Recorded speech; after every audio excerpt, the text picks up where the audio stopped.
Olá, que bom ter você por aqui novamente. Nesse vídeo eu falarei sobre a conjuntura histórica que levou ao fim da República Romana. A conquista de novos territórios transformou a economia e a sociedade romanas. Com o controle do Mediterrâneo, o comércio prosperou. Aumentou também de modo significativo o número de escravos. Os patrícios enriqueceram muito, assim como um pequeno grupo de plebeus também enriqueceram, mas os pobres continuaram absurdamente pobres. Consequentemente, agravaram-se as desigualdades sociais e com elas as tensões existentes entre ricos e pobres. Roma foi então assolada por guerras civis e por uma grande rebelião de escravos. As guerras civis e as constantes campanhas militares no exterior levaram a uma progressiva desestruturação das instituições republicanas. Com elas, os generais se tornaram cada vez mais poderosos e passaram, aos poucos, a dominar a política romana em detrimento do Senado. Esse vídeo é o quarto da série que buscará contar toda a história da Roma Antiga. É importante que você assista todos os vídeos dessa playlist na sequência para ter um melhor entendimento do assunto. Fico feliz de ter você aqui novamente para mais uma sequência de videoaulas. Eu sou o Lucas Schwab e peço um favorzão seu que é para você deixar aquele like para que esse conteúdo alcance mais pessoas. Nesse contexto histórico-social em que estamos tratando aqui, a sociedade romana encontrava-se em profundas mudanças. As transformações econômicas deram origem aos chamados cavaleiros, também conhecidos como homens novos, que compunham a chamada classe equestre. A classe equestre era um grupo de plebeus enriquecidos com as atividades decorrentes da conquista de novos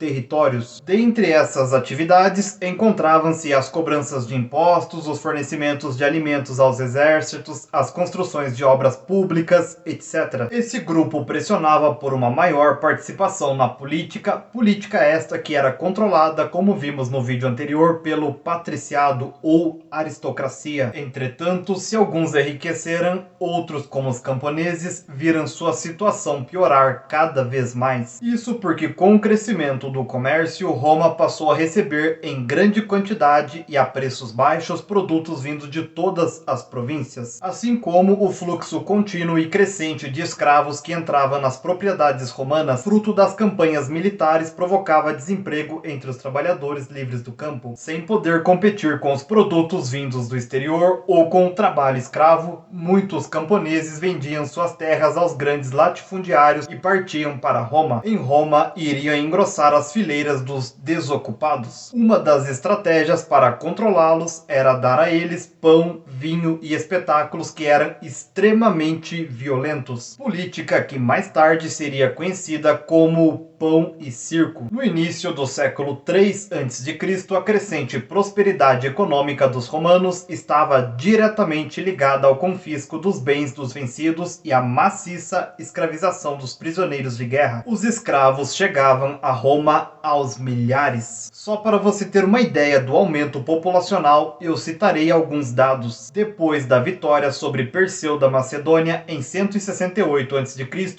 200 mil escravos desembarcaram em Roma em um único dia. É ou não é um número extremamente alto? No auge do tráfico, o porto grego de Delos despachava diariamente cerca de 10 mil escravos para a Península Itálica. Quem tinha posses chegava a ter por volta de 500 escravos. Já os muito ricos podiam manter até cerca de 4 mil escravos, enquanto que os imperadores às vezes possuíam até, pasmem, 20 mil escravos. É isso mesmo que você ouviu, 20 mil escravos. Um absurdo, não é mesmo? Do meu ponto de vista, é um número assustadoramente alto de escravos. O que você acha? Me conte aqui nos comentários. Essa verdadeira massa humana era aproveitada para trabalhar na burocracia do governo romano, na agricultura, na mineração e também na construção de obras públicas. A grande maioria, porém, dedicava-se aos trabalhos domésticos. Muitas vezes, os escravos viviam com certo conforto devido aos bons tratos dispensados por seus senhores. Era o caso dos pedagogos, que eram escravos cultos de origem grega encarregados de educar os filhos da elite romana. Outras vezes, porém, sofriam com um tratamento aviltante reservado pelos romanos. No próximo vídeo eu falarei sobre a tragédia que aconteceu com os irmãos Graco. Se você ainda não é inscrito, aproveite esse momento e já se inscreva no canal para receber esses conteúdos em primeira mão. E me segue também nas outras redes sociais que estão aparecendo na tela, pois eu estarei postando conteúdos por lá que irão complementar os conteúdos aqui do canal. Comente algo que você acha que deveria ter sido falado no vídeo e que eu acabei deixando sem mencionar. Lembrando que para você aprender mais a fundo é preciso ler. Pensando nisso, eu deixarei 2 sugestões bibliográficas para você se aprofundar no tema. Os livros indicados possuem links na descrição caso você queira adquirir essas obras em promoção. Espero do fundo do coração ter contribuído para a sua aquisição de mais conhecimentos. Sou imensamente grato pela sua atenção até aqui. Nos vemos no próximo vídeo sobre a tragédia dos Gracos. Um grande abraço e tchau, tchau.